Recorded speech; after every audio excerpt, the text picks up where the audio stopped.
All right, hi, this is Allison again. Now we're going to make some salsa because it's Friday and we got to have snacks, right? I mean, we got to.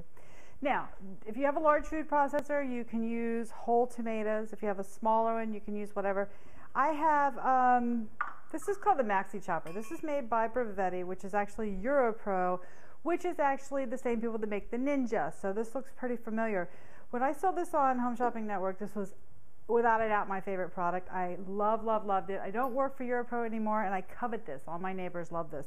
But it is just like the Ninja 2, which Rich Hollenberg was on the infomercial for the Ninja. He did a great job, so get that.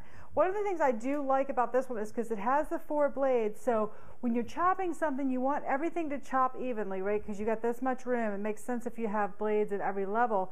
If you only have blades at the bottom, what happens is the bottom gets all mushy before the top gets to be chopped up, so you have it uneven. That's why those personal blenders don't do a great job. You want to have one that's a wider base to really make a good salsa. Now, I've got everything just kind of thrown out here because this is the way you do it at home. I've got onion, I got a jalapeno, some tomatoes. This is my secret ingredient, a can of spicy V8 juice. I have garlic powder. I have my margarita that I just made in my other episode because you gotta have that. I got cilantro. I have a lime, and I'm really distressed because I'm out of cumin, and I love cumin. So, you know, whatever. Okay, I'm going to cut my tomatoes in half, not because I have to, because when I sell it on TV, I don't, because I want you to see how amazing you drop it in, but in real life, cut them in half, you know. So here's one of the things I like to do though.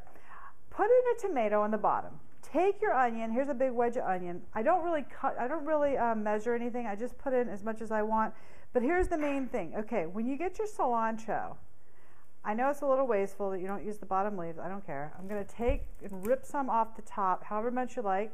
My daughter hates cilantro. I love it. So, you know, depending on if you're a hater or a lover. Take this, put it down.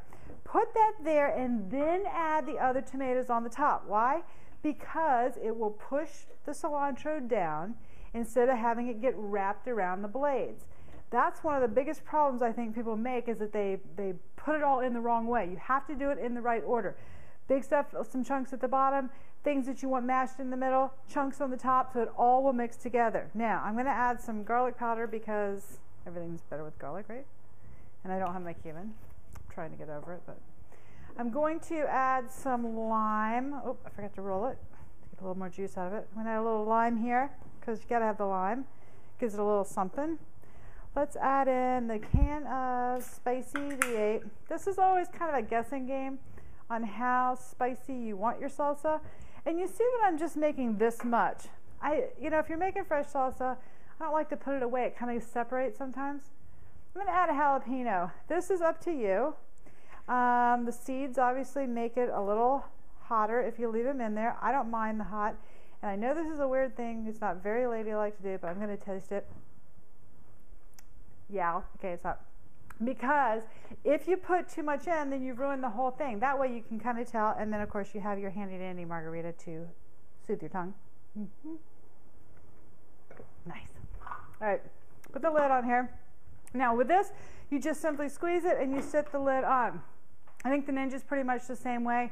If you have a full processor, you just set down the lid, lock it into place, line up the arrows. It's kind of a pain. If it won't turn on, it's not the machine generally. I hate to say it, it's you. You have not lined up the arrows. You don't have it on right. Really look at the lid. The recipe booklets are usually terrible, so forget about the recipes. But they do have it right on how to assemble the thing because that's a liability if you don't do it right. So that part's correct. Do read the manual, don't throw it away. This one I've got my blend, I've got my chop, I've got chop mix. I can barely see anymore. I'm going to take this and I'm going to turn it on number 3, which is chop. Now watch how that does. See how it's bringing that down? And it's going. Now, I can go more with this, or you can just hold it down and you can pulse. But, see that? With yours at home, just keep pulsing it. If you turn it on and leave it, it will be so liquidy. I think this is good. You can always do more, right? You can't put it back together. I'm going to look at this. See, to me, that looks about perfect because I like a little chunk to it for crying out loud.